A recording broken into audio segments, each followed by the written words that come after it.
Batu bala, batu betangkop, tangkopkan aku, anggan lututku. Aku kemponan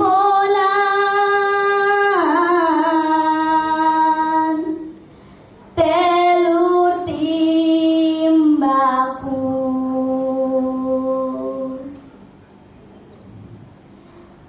Assalamualaikum warahmatullahi wabarakatuh.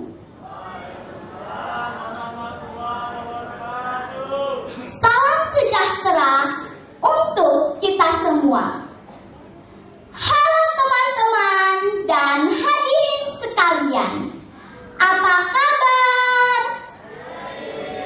Semoga sehat-sehat aja ya.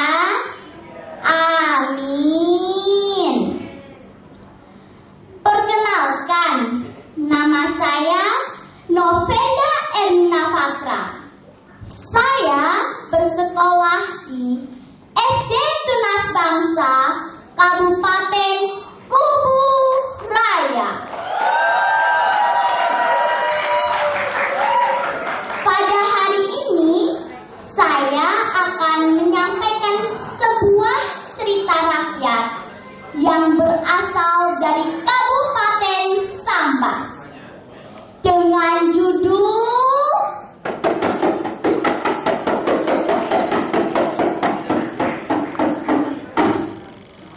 Batu Bala, Batu Betangkop. Nah, teman-teman dan hadirin sekalian, dengarin ya cerita dari Venda Alkisa.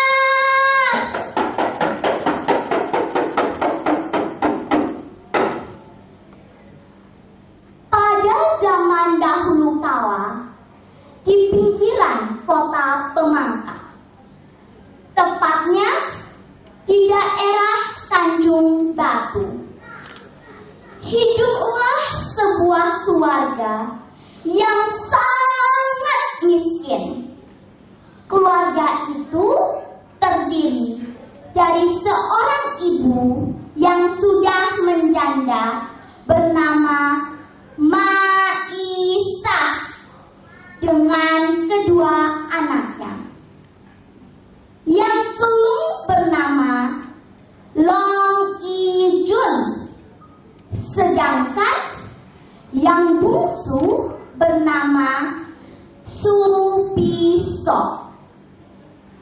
Pada suatu hari, Maisah sangat gelisah karena tidak ada lagi beras dan bahan makanan lainnya yang dapat untuk dimasak. Maisah pun berkata pada Long Ijun, putri sulungnya, "Ijun, anak emak, jaga adikmu si bungsu baik-baik. Emak akan pergi ke pantai untuk mencari ikan timbakul. Mudah-mudahan emak mendapatkan ikan timbakul yang sedang bertelur."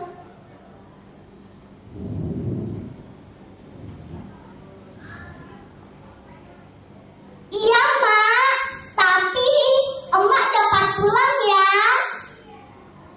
jawab Long Ijun sambil menggendong adiknya. Nah, teman-teman, setelah itu Maisah pun pergi ke bibir pantai yang airnya sudah kering. Namun, setelah sekian lama mencari, tidak satu pun ditemukan ikan timbakul yang sedang bertelur. Maisah pun mulai lelah. Akhirnya, ia beristirahat sebentar. Sambil duduk, Maisah pun berdoa, Ya Allah, hamba ini orang miskin yang tak berpunya. Kasihanilah hambamu ini ya Allah. Setelah Mak Isah selesai berdoa, tiba-tiba Mak Isah melihat sepasang ikan timbakul yang sedang berkejaran di atas pasir. Nah, teman-teman tahu nggak bahwa ikan timbakul itu bisa hidup di dua alam loh, yaitu di darat dan di air. Ikan timbakul itu bisa berjalan di darat dengan menggunakan kedua siripnya dan ekornya. Juga ikan timbakul itu mempunyai mata yang besar dan menonjol, seperti orang yang sedang lotot. Lucu kan? Nah, setelah rasa lelah di badan mulai berkurang, Mak Isah pun melanjutkan untuk mencari ikan timbakul yang sedang bertelur. Satu persatu, Mak Isah mulai mendapatkan ikan timbakul yang sedang bertelur. Alhamdulillah ya Allah, akhirnya aku mendapatkan ikan-ikan timbakul yang sedang bertelur ini. Setelah dirasa cukup untuk makan bertiga, Mak Isah pun pulang ke rumahnya. Sesampainya Mak Isah di rumahnya, Mak Isah ternyata sudah hampir kehabisan kayu bakar untuk memasak, juga rempah-rempah lainnya.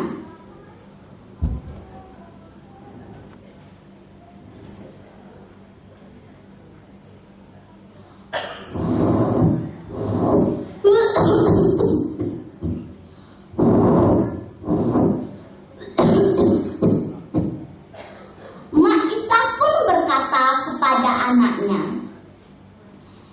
"Ijun, emak akan pergi ke hutan untuk mencari kayu bakar. Telur dan ikan timbakul sudah emak rebus. Kalau sudah matang supaya diangkat." "Iya, Mak," jawab Yang Ijun sambil menggendong adiknya. Nah, teman-teman, setelah Mak Isah pergi, tiba-tiba Supisok merengek-rengek menangis meminta makan. Karena sudah dari pagi Supisok belum makan apa-apa, juga belum sempat menyusu kepada emaknya. "Kakak, adik lapar, adik mau makan."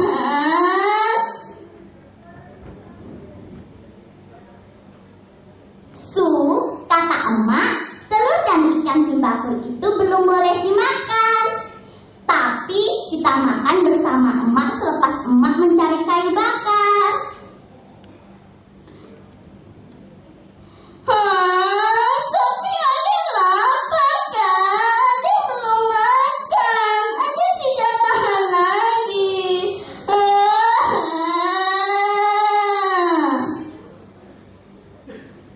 Karena melihat adiknya yang terus-terusan menangis meminta makan, akhirnya tumbuhlah rasa kasihan dan iba. Long Ijun pun segera mengambilkan ikan timbakul yang sudah masak itu. Satu persatu, telur ikan timbakul itu mulai disuapkan kepada Supisok.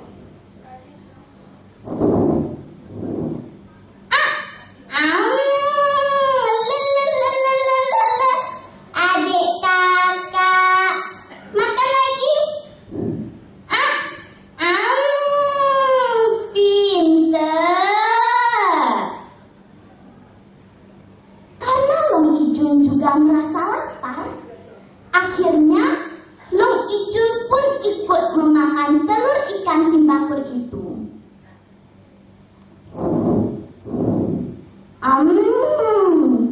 Wah, enak sekali rasa telur ikan timbakul ini. Makan lagi ah.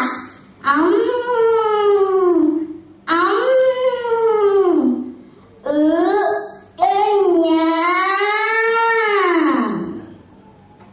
Nah, tanpa mereka sadari, ternyata telur ikan timbakul itu sudah habis tanpa tersisa. Setelah kenyang, mereka pun ngantuk dan akhirnya tertidur. Nah, teman-teman, sepulangnya Mak Isah dari mencari kayu bakar, Mak Isah sangat terkejut karena telur ikan timbakul yang ia rebus sudah habis tanpa tersisa.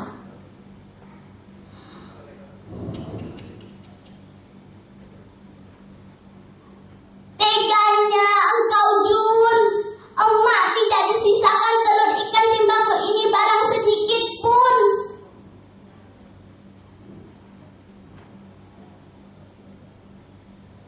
Adek nan kecil dari pagi-pagi kelaparan susu, Mak. Long Ijun juga lapar. Jadi, Long Ijun lupa menyisakan emak barang sedikit pun.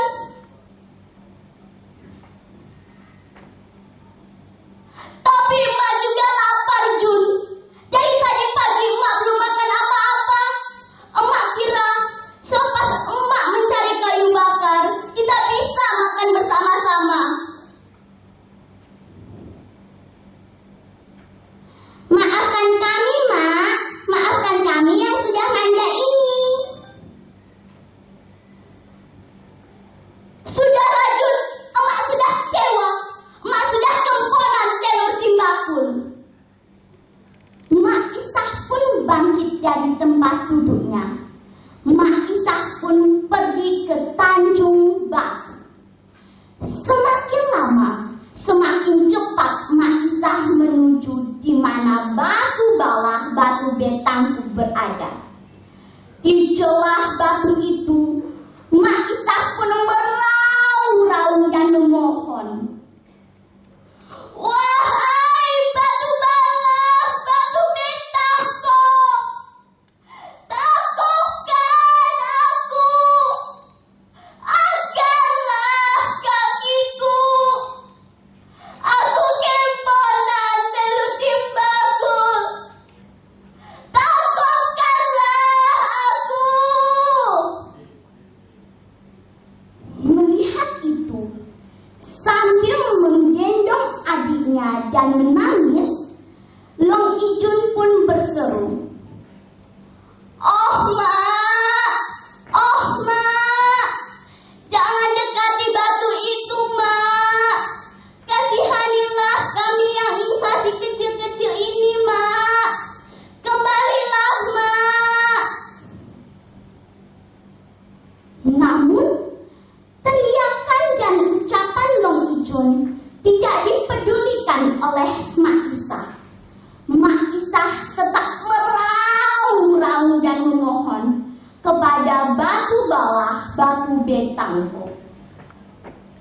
Wahai batu bawah batu betangku, teguhkan aku.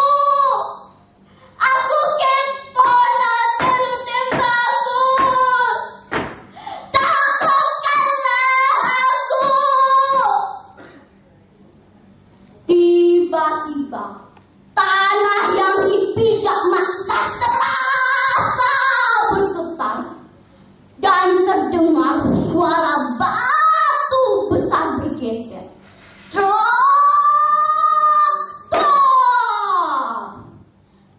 Batu itu pun menangkap Mak Isah. Mula-mula hanya kakinya.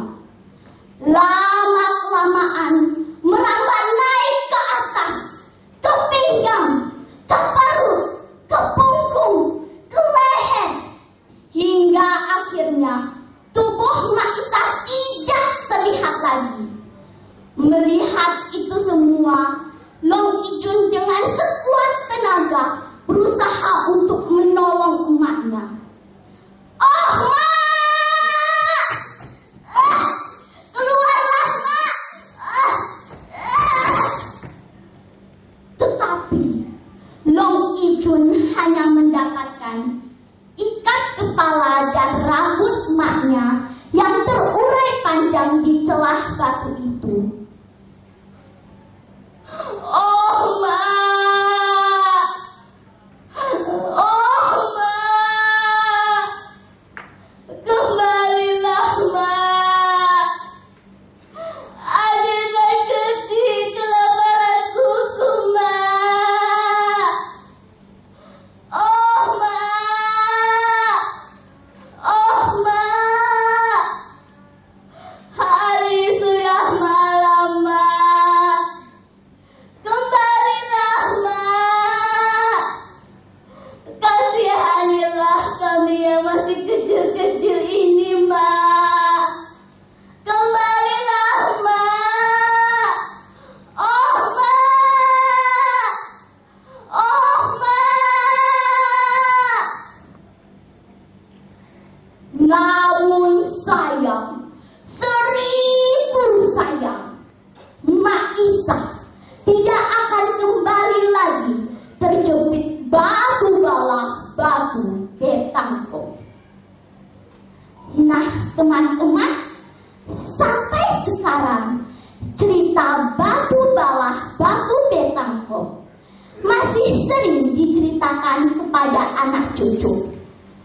Bahkan kata-kata yang diucapkan oleh Mak Isah dan Long Ijun dalam peristiwa itu diungkapkan dalam bentuk syair lagu yang sangat menyayat hati. Seperti ini loh bentuk syair lagunya. Batu bala, batu betangko, tangkokan aku,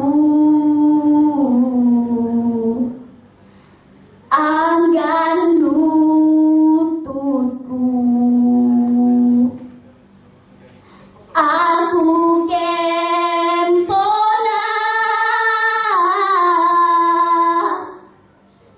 telur timbaku.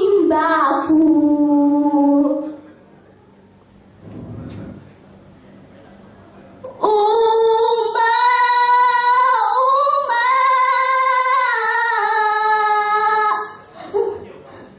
bale ude adenan kecil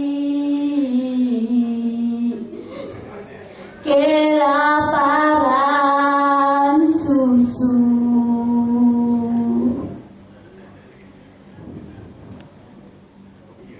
Nah, teman-teman, demikianlah cerita batu bala batu betangko. Nah, dari cerita ini kita dapat mengambil pesan dan hikmahnya.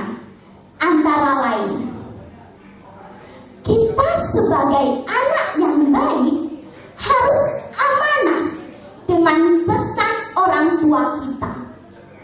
Dan janganlah menjadi anak yang serakah dan tidak mau berbagi dengan sesama. Dan sebagai orang tua, hendaklah sabar dan jangan gampang mengambil keputusan yang dapat merugikan diri sendiri dan orang lain. Batu bala, batu puake, negeri sambat, asal ceritanya. Walaupun hanya cerita legenda, tetapi banyak hikmah di dalamnya. Kalaulah ada jarum yang patah, jangan disimpan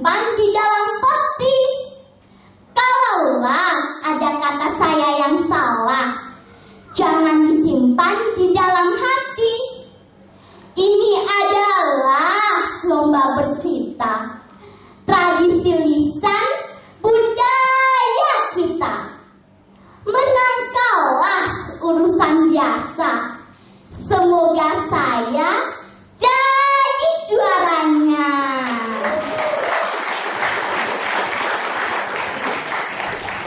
Terima kasih atas perhatiannya.